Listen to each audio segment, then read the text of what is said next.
الرحمن الرحیم رب سہل ویسر ولا تعسر وتمم بالخیر وبک نستعین بسم اللہ الرحمن الرحیم۔ پیارے بچوں، ہم نے پچھلے لیکچر میں انسانی زندگی پر عقیدہ توحید کے اثرات کے بارے میں پڑھا تھا، جس کے اندر یہ چیز ہم نے پڑھی کہ جس وقت انسان اللہ تعالیٰ کی وحدانیت پر ایمان لاتا ہے تو اس کے بعد پھر اللہ تبارک و تعالیٰ کے انعامات، اکرامات، اعزازات کیسے انسان کو نصیب ہوتے ہیں، اور چند پہلو پر میں نے روشنی بھی ڈال دی تھی، جس کے اندر عزت نفس ہے، انکساری ہے، وسعت نظر ہے، استقامت و بہادری ہے، اور رجائیت، اطمینان قلب ہے، پرہیزگاری ہے۔ آج ہمارا دوسرا ٹاپک ہے رسالت۔ رسالت، ارسل یرسل ارسال، پیغام پہنچانا۔ یہ ارسل یرسل ارسال،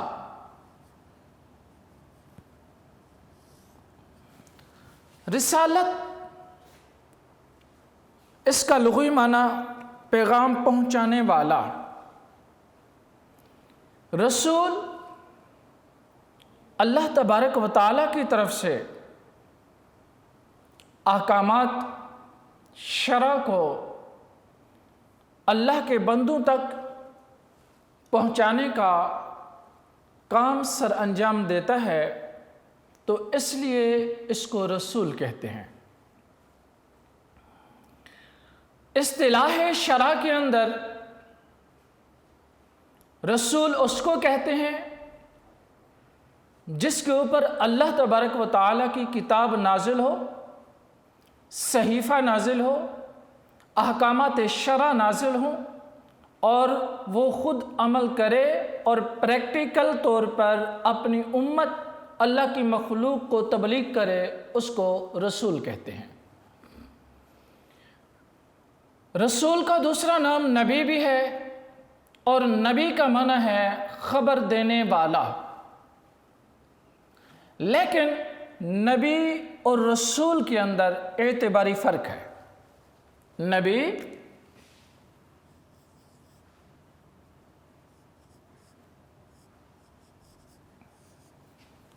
اور رسول، اس دونوں کے اندر اعتباری فرق یہ ہے، رسول وہ ہوتا ہے جو نئے احکامات شرع، نئی کتاب، نیا صحیفہ لے کر عمل کرے اور امت کو عمل کرائے، اس کو رسول کہتے ہیں۔ اور نبی اس کو کہتے ہیں جو سابقہ کتاب، سابقہ صحیفہ، سابقہ احکامات شرع پر عمل کرے اور کرائے، تو اس کو نبی کہتے ہیں۔ معلوم یہ ہوا کہ نبی اور رسول، اس کا اعتباری فرق یہ ہے کہ ہر رسول نبی ہوتا ہے لیکن ہر نبی رسول نہیں ہوتا، تو اس لیے جو رسولوں کی تعداد ہے وہ 313 جمہور کے نزدیک۔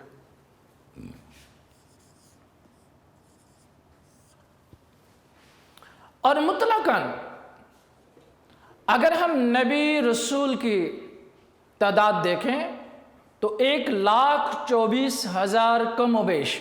لیکن ایک بات ذہن میں رکھنی ہے، کم و بیش کا لفظ لازمی آپ نے اس کے ساتھ لگانا ہے، کیونکہ بعض کے نزدیک اس کی تعداد زیادہ بھی بتائی گئی ہے، لیکن جب بھی آپ نے نبی رسول پیغمبر کی تعداد کو بولنا ہے تو 1,24,000 کم و بیش کا لفظ ساتھ ضرور لگانا ہے۔ اور رسول کے اوپر اللہ تبارک و تعالیٰ کی وحی نازل ہوتی ہے اور وہ فرشتے کے ذریعے احکامات شرع اللہ تبارک و تعالیٰ کے رسول پر نازل ہوتے ہیں۔ وحی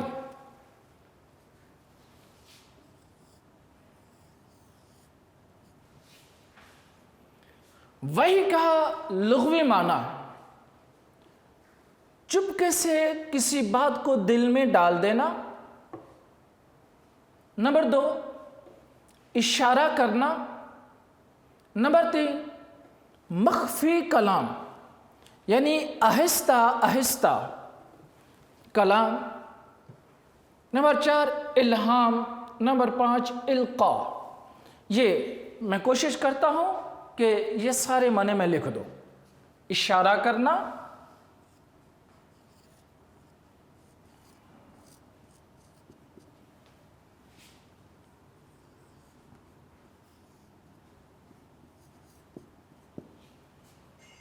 القاء،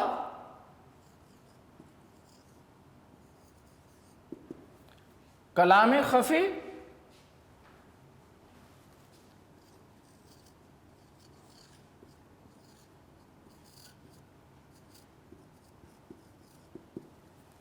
دل میں بات ڈالنا۔ یہ چند معنی ہیں لفظ وحی کے۔ اشارہ کرنا، الہام، القاء، کلام خفی یعنی آہستہ کلام، اور دل میں کوئی بات ڈال دینا۔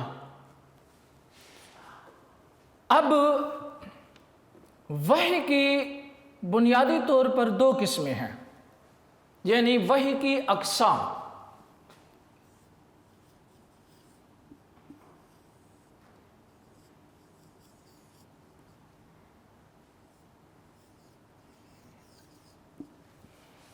وحی کی اقسام، پہلے نمبر پر وحی مطلوب۔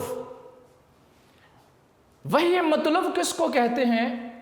وحی مطلوب اس کو کہتے ہیں کہ الفاظ بھی اللہ کے ہوں، معنی مفہوم بھی اللہ کی طرف سے ہو، اور وہ الفاظ نماز میں تلاوت بھی ہوں، تو اس وحی کو وحی مطلوب کہتے ہیں، اور اس وحی مطلوب کا دوسرا نام وحی جلی ہے۔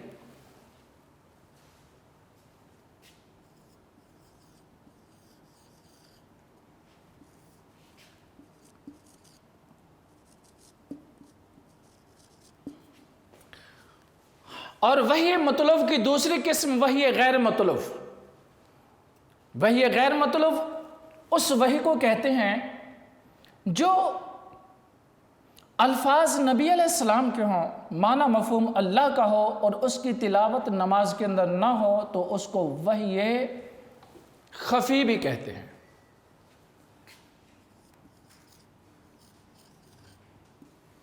وحی خفی بھی کہتے ہیں، اور یہ نماز کے اندر اس کی تلاوت نہیں ہوتی، جیسے کہ حدیث پاک ہے۔ اب یہ دیکھنا ہے کہ وحی کا نزول کیسے ہوتا ہے۔ وحی کا نزول یہ چند طریقے سے اللہ تبارک و تعالی اپنے نبی پر وحی کو نازل فرماتا ہے۔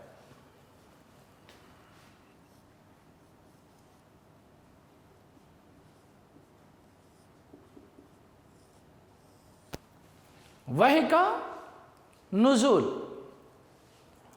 سلسلۃ الجرس، گھنٹی کی آواز کو کہتے ہیں، اور جب وحی کا نزول ہوتا تو یہ گھنٹی کی آواز کی طرح آواز بجنا شروع کر دیتی تھی، جس وجہ سے معلوم ہو جاتا کہ وحی کا نزول ہو رہا ہے۔ اور جب وحی نازل ہوتی تھی تو آقا علیہ الصلوۃ والسلام پسینہ اطہر سے شرابور ہو جاتے تھے۔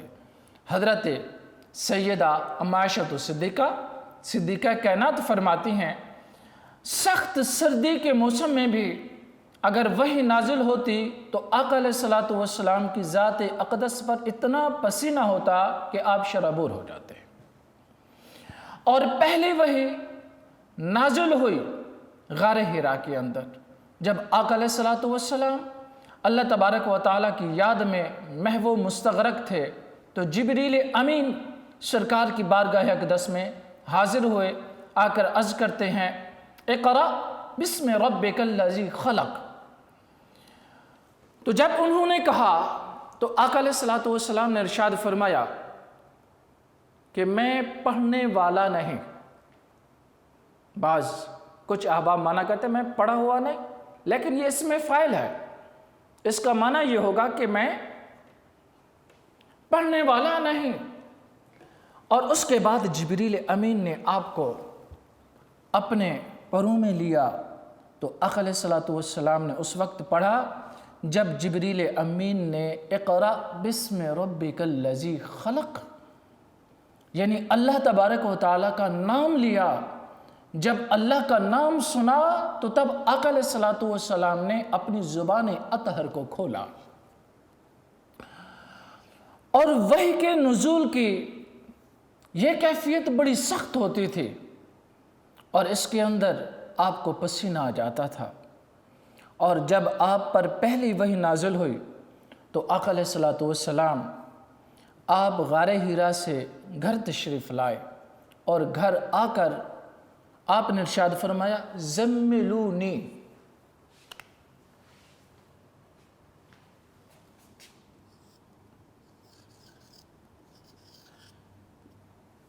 زملونی۔ حضرت سیدہ خدیجۃ الکبریٰ رضی اللہ تعالیٰ عنہا آپ کو آقا علیہ السلام نے بتایا کہ ایسے ایسے معاملہ ہوا اور آنے والا آیا، اور اس نے مجھے اپنے قرب میں لے کر یہ بات کی اور مجھے کہا کہ پڑھیے محمد صلی اللہ علیہ وآلہ وسلم اقرأ۔ تو آپ جب گھر گئے تو آپ کو بخار کی حرارت ہو گئی اور ارشاد فرمانے لگے زملونی زملونی زملونی، کہ اے خدیجہ مجھے چادر پہنائیں چادر پہنائیں۔ تو جس وقت آپ نے چادر پہنائی تو آپ کو شدید بخار کی حرارت تھی، تو سارا واقعہ حضرت خدیجۃ الکبریٰ نے سرکار سے سنا، اور اس کے بعد اس معاملے کو حل کرنے کے لیے آپ اپنے کزن کے پاس تشریف لے گئیں اور جا کر حضور کو ان سے ملایا، سارے ملاقات کے معاملات سنائے، اور وہاں پر انہوں نے ارشاد فرمایا کہ آپ اللہ کے آخر الزمان نبی پاک پیغمبر ہیں۔ تو اس سے پہلے حضرت خدیجۃ الکبریٰ نے جب آقا علیہ السلام کی اس حالت کو دیکھا تو عرض کرتے ہیں حضور آپ کا رب آپ کو اکیلا نہیں چھوڑے گا، کیونکہ آپ صلہ رحمی کرتے ہیں، آپ لوگوں کے کام آتے ہیں، پریشان حال کی پریشانیاں ختم کرتے ہیں، تو آپ کا رب آپ کی مدد فرمائے گا۔ آپ اندازہ کریں آقا علیہ الصلوۃ والسلام ارشاد فرمایا کرتے تھے بخاری شریف کہ آپ اپنی بیویوں کے سامنے اس بات کا برملا طور پر اظہار فرمایا کرتے تھے کہ جب میں دکھ درد رنج و علم دنیا کے لے کے آتا تھا تو خدیجہ سارے دکھ لے لیتی تھی اور سکھ دے دیتی تھی، تو سرکار اپنی زہری حیات طیبہ میں ساری زندگی ان کو ہر وقت یاد فرمایا کرتے تھے، اور بلکہ ان کی طرف سے آپ بکرے بھی ذبح کیا کرتے تھے۔ اور یہ وفادار وفا شعار بیوی کی ایک علامت بھی میں نے بتا دی کہ بیوی کو کیسے گھر کے اندر رول اختیار کرنا چاہیے اور کیسے اپنے میاں کے ساتھ بہیو کرنا چاہیے۔ وحی کے نزول کے چند طریقے تھے، یا تو وحی اس وقت نازل ہوتی جب آقا علیہ الصلوۃ والسلام نیند میں ہوتے تو جبریل امین آ کر سرکار کو پڑھ کے سنا جاتے تھے تو سرکار اس کو یاد فرما لیا کرتے تھے۔ نمبر 2، یا کوئی بات دل کے اندر القاء کر دی جاتی تھی۔ نمبر 3، انسانی شکل کے اندر فرشتہ آتا، وہ آ کر آقا علیہ الصلوۃ والسلام کو یا تو بیداری کی حالت میں یا نیند کی حالت میں تو اللہ تبارک و تعالیٰ کا کلام پڑھ کر سنا جاتا تھا،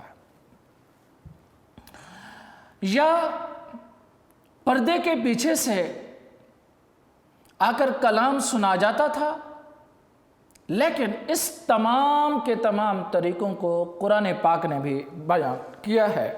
قرآن پاک ارشاد فرماتا ہے وما کان لبشر ان یکلمہ اللہ الا وحیا او من وراء حجاب او یرسل رسولا فیوحی باذنہ ما یشاء۔ ارشاد فرماتا ہے اللہ تبارک و تعالیٰ کہ کسی بشر کا مقام نہیں ہے کہ اللہ تبارک و تعالیٰ اس کے ساتھ کلام کرے، یعنی اللہ تبارک و تعالیٰ کی ذات، اللہ کی شان، اللہ کا مقام، اللہ کا مرتبہ بہت بلند ہے، تو کوئی بھی انسان اتنی طاقت نہیں رکھتا کہ وہ اللہ سے کلام کرے اور براہ راست کلام کرے۔ اور کلام کی مثال حضرت سیدنا موسیٰ علیہ السلام کو دیکھیں۔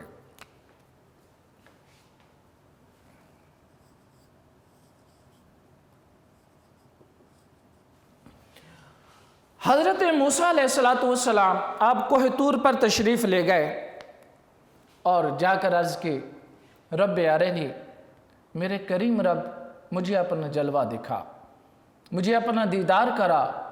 تو آواز آئی لن ترانی، آپ اندازہ کریں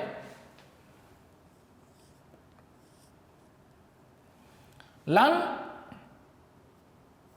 ترانی، لا ترانی کا لفظ نہیں ہے، ما ترانی کا لفظ نہیں ہے، حالانکہ ما بھی نافیہ ہوتی ہے، لام بھی نافیہ ہوتا ہے، لیکن دونوں لفظ اللہ تبارک و تعالیٰ نے استعمال نہیں فرمائے، بلکہ ارشاد فرمایا لن ترانی، تم ہرگز میرا دیدار نہیں کر سکتے۔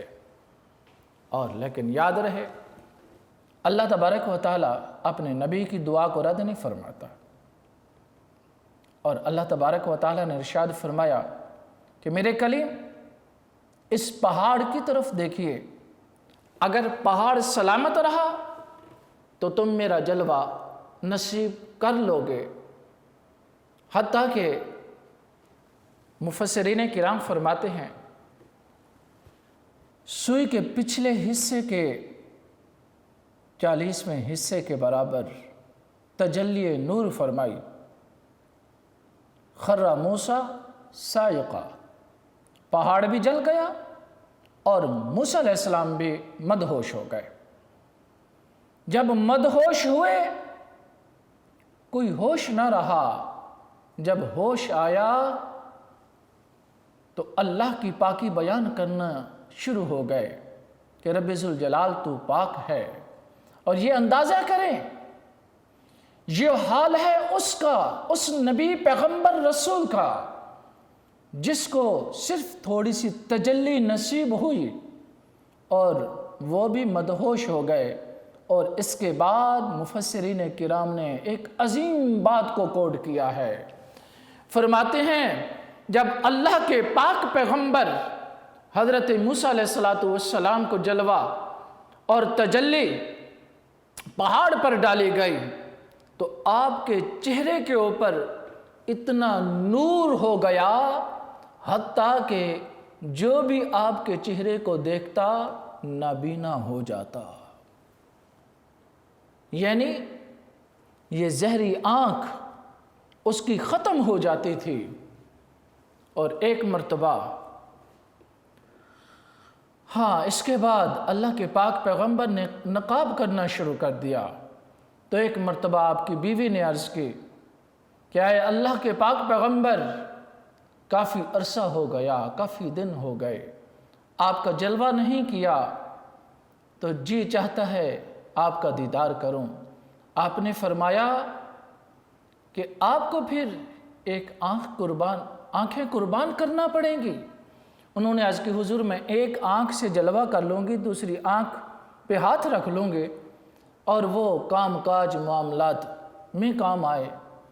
آپ نے جس وقت یہ ان کی محبت عشق بھری التجا کو دیکھا تو آپ نے ان کی آرزو کو قبول کیا اور اپنا نقاب ہٹایا، تو جیسے ہی انہوں نے مکھڑائے موسیٰ کو دیکھا تو آنکھ چلی گئی۔ آنکھ تو چلی گئی لیکن آنکھ کا چلا جانا دوسری آنکھ کے قربان کرنے کے لیے تیار کر گیا۔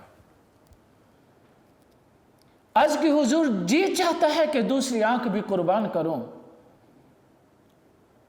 آپ نے اللہ سے التجا کی، رب ذوالجلال یہ میری خادمہ ہے، خدمت گزار ہے، اس کو ایسی آنکھ دے جو میرا مکھڑا تکتی رہے اور اس کو نابینا یعنی اس کی بینائی ختم نہ ہو۔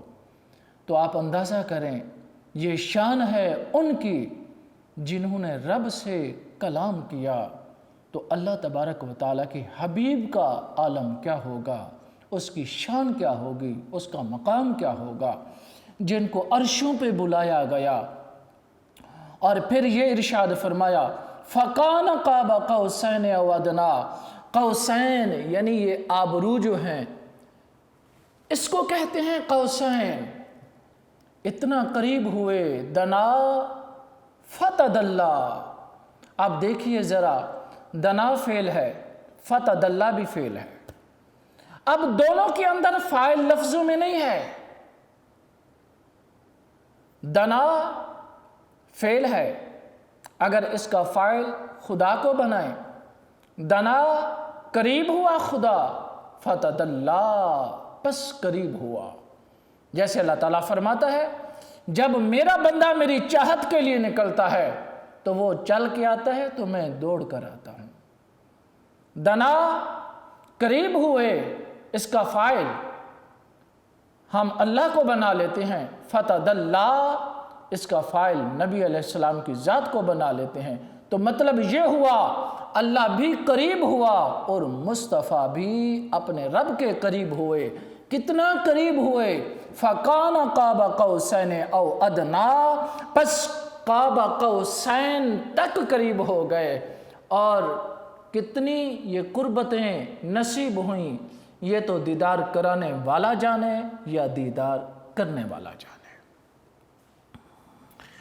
اللہ تعالیٰ ارشاد فرماتا ہے وَمَا كَانَ لِبَشَرٍ أَن يُكَلِّمَهُ اللَّهُ إِلَّا وَحْيًا، کسی بشر کی یہ طاقت، یہ مجال، یہ مقام نہیں کہ وہ اللہ تبارک و تعالیٰ اس سے کلام کرے، او من وراء حجاب یا پردے کے پیچھے سے، او یرسل رسولا یا کسی فرشتے کے ذریعے سے اللہ تبارک و تعالیٰ کلام کرے، فَيُوحِيَ بِإِذْنِهِ مَا يَشَاءُ، اور وہی پہنچا دے اللہ کے حکم سے جو اللہ کو منظور ہوتا ہے، یعنی جو طریقہ، جو انداز اللہ تبارک و تعالیٰ نے وحی کے لیے پسند کیا تو اسی کے مطابق جو ہے اللہ تبارک و تعالیٰ کے فرشتے اس کے پاک پیغمبر تک، رسول تک وحی کو پہنچاتے ہیں۔ دوسری آیت کریمہ میں اللہ تعالیٰ ارشاد فرماتا ہے وَلَقَدْ بَعَثْنَا فِي كُلِّ أُمَّةٍ رَسُولًا، ہم نے اٹھائے ہیں ہر امت میں رسول۔ کیا مطلب؟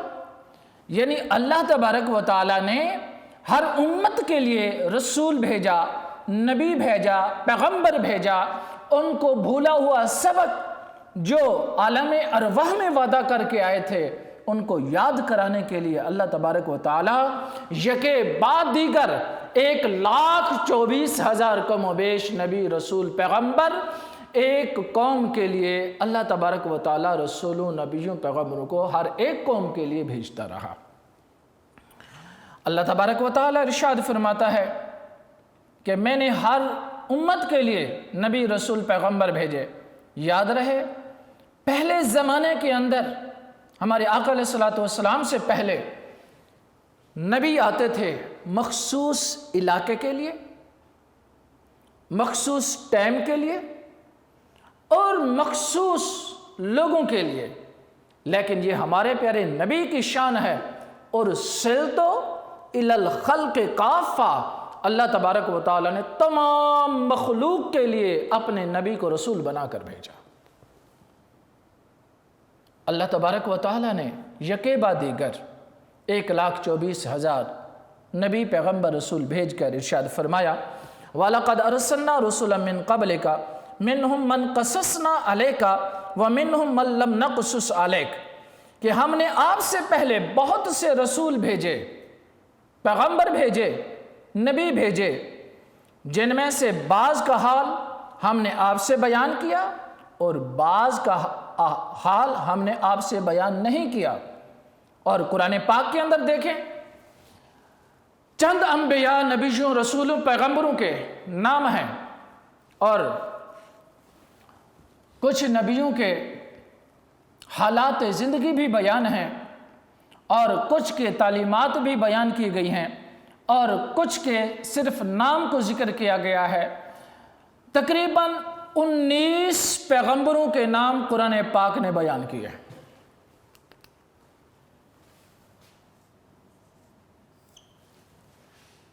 جس کے اندر حضرت موسیٰ علیہ السلام، حضرت عیسیٰ علیہ السلام، حضرت ہارون علیہ السلام، حضرت ابراہیم علیہ السلام اور اس کے علاوہ ہمارے پیارے نبی علیہ السلام کا ذکر کیا۔ یہ تقریباً 19 پاک پیغمبروں کے اللہ تبارک و تعالیٰ نے تذکرے قرآن پاک میں کیے۔ تو اس لیے اللہ کریم ارشاد فرماتا ہے کہ بعض کے ذکر ہم نے آپ سے کیا اور بعض کا ذکر ہم نے آپ سے نہیں کیا، یعنی بعض کے قصے ہم نے آپ کو بتائے اور بعض کے قصے ہم نے احوال ان کے آپ تک ابھی نہیں پہنچائے۔ اور یاد رہے سلسلہ انبیاء کے آخری نبی، رسول، پیغمبر ہمارے پیارے نبی حضرت محمد صلی اللہ علیہ وآلہ وسلم ہیں۔ اور اللہ تبارک و تعالی ارشاد فرماتا ہے لا نفرق بین احد من رسلہ، نفس نبوت کے اندر نبیوں کی تفریق نہ کرو۔ سارے نبی نفس نبوت ہونے کے اعتبار سے برابر ہیں، یہ یاد رہے۔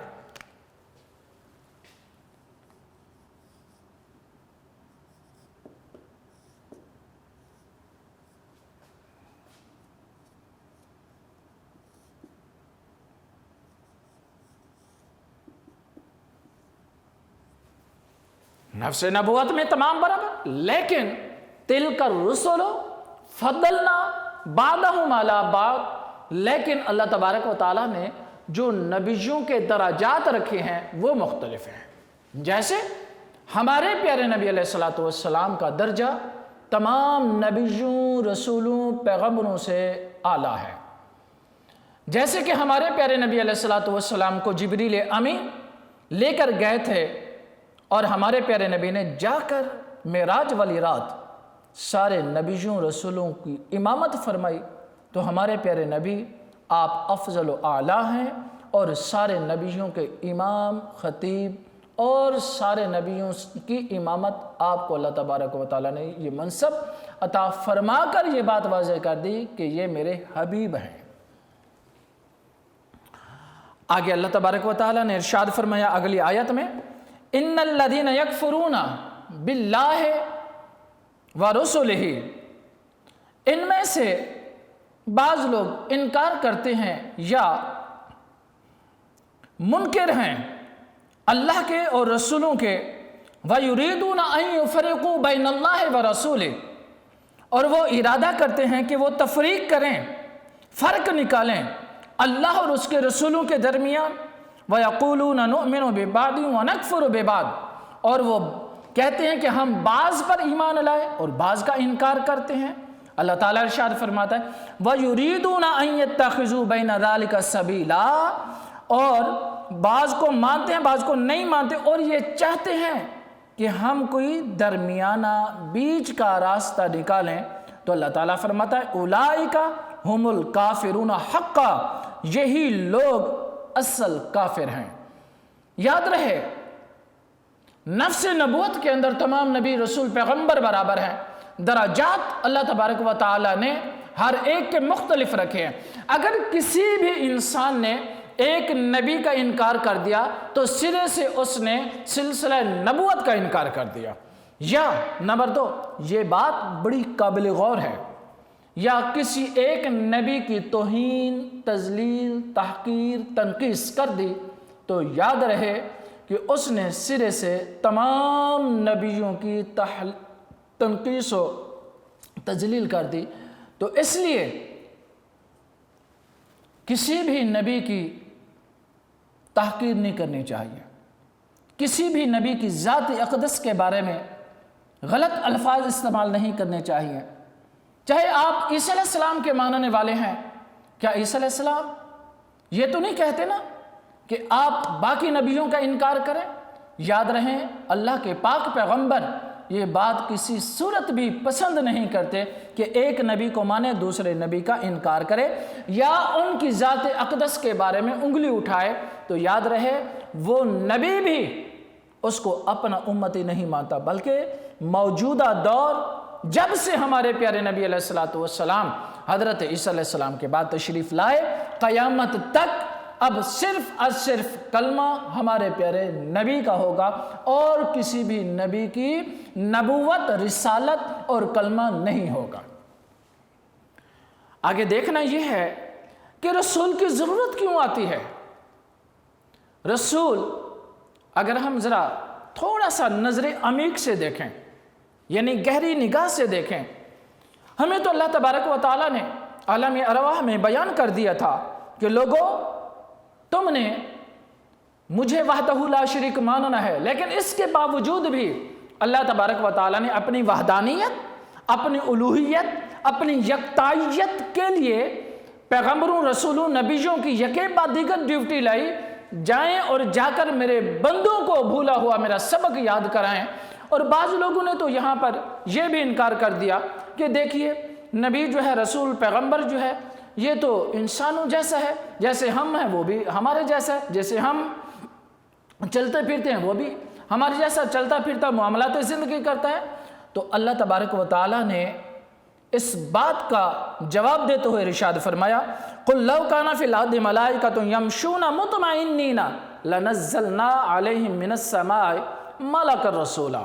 اللہ تعالیٰ ارشاد فرماتا ہے کہ اگر زمین میں فرشتے پھرتے تو ہم بھی زمین کے اندر آسمان سے فرشتے کو نازل کرتے، لیکن تم انسان ہو تو تمہاری تبلیغ، تمہاری تربیت، تمہارے نالج، تمہارے علم کے لیے میں نے سلسلہ نبوت انسان رکھا، کیونکہ جنس کو جنس کے ساتھ میلان ہوتا ہے۔ عربی کا مقول ہے الجنس یمیل الی الجنس، کہ جنس کو جنس کے ساتھ میلان ہوتا ہے۔ اگر فرشتہ آتا ہمیں تبلیغ کرنے کے لیے تو ہم اس سے احکامات نہ سیکھ سکتے، بلکہ ہم مانوس بھی نہ ہوتے اس سے، اور ہمیں اس سے قربت بھی نہ ہو سکتے، ہم اس سے نالج کیسے حاصل کرتے؟ تو اللہ تبارک و تعالیٰ نے اس بات کا، اس سوال کا، اس اعتراض کا جواب دیتے ہوئے ارشاد فرمایا، میں نے تمہارے لیے رسولوں، پیغمبروں، نبیوں کا یہ سلسلہ منتخب کیا جو تمہاری ہی جنس یعنی تمہارے جیسے بشر ہیں، لیکن یہ پارسا ہیں اور بے حد نیکوکار اور صغائر کبائر سے پاک ہیں، بلکہ گناہ کی سوچ سے بھی پاک ہیں۔ تو اللہ تبارک و تعالیٰ نے اس لیے ہمارے لیے انسانی شکل و صورت میں سلسلہ نبوت یہ جاری فرمایا، اور سارے نبی، رسول، پیغمبر ہمیں تبلیغ کرنے کے لیے آتے گئے۔ اللہ تعالیٰ ارشاد فرماتا ہے وَأَنزَلْنَا إِلَيْكَ الذِّكْرَ لِتُبَيِّنَ لِلنَّاسِ مَا نُزِّلَ إِلَيْهِمْ، اور اتاری ہم نے تجھ پر یہ یادداشت سے مراد قرآن پاک، تاکہ کھول دے لوگوں کے سامنے وہ چیز جو اتری ان کے واسطے، یعنی قرآن پاک تمہارے لیے تورات، زبور، انجیل، صحائف، جتنی بھی کتابیں رسولوں پر نازل ہوئی، صحائف نازل ہوئے، اور نبی اس لیے بھیجے تاکہ یہ تمہیں پڑھ کر سنائے، یہ تمہیں علم دیں اور بھولا ہوا سبق وحدانیت کا تمہیں یاد کرائیں۔ تو اس لیے اللہ تبارک و تعالیٰ نے فرشتوں کو نہیں بھیجا اور کوئی مخلوق نہیں بھیجی، اور اس لیے جب رسول آئے تو اللہ تعالیٰ ارشاد فرماتا ہے مَن یُطِعِ اللَّهَ وَالرَّسُولِ، جس نے رسول کی اطاعت کی اس نے اللہ کی اطاعت کی۔ دوسرے مقام پر وَمَن يُطِعِ الرَّسُولَ فَقَدْ أَطَاعَ اللَّهَ، جس نے رسول کی اطاعت کی اس نے اللہ کی اطاعت کی۔ تو اللہ تبارک و تعالیٰ نے رسول کی اطاعت کو اپنی اطاعت اس لیے قرار دیا کیونکہ رسول میری دی ہوئی کتاب، میری دی ہوئی تعلیم تمہارے تک پہنچانے کے لیے آیا ہوا ہے، تو اس لیے اس کا اپنی طرف سے کچھ فرمانا نہیں، جو کچھ ہے وَمَا يَنْطِقُ عَنِ الْهَوَىٰ إِنْ هُوَ إِلَّا وَحْيٌ يُوحَىٰ، نبی کا بولنا بھی اللہ تبارک و تعالیٰ کی وحی سے ہوتا ہے۔ تو اس لیے نبی کی اطاعت اللہ کی اطاعت، اللہ کی اطاعت، نبی کی اطاعت۔ انشاءاللہ ملتے ہیں اگلے لیکچر میں۔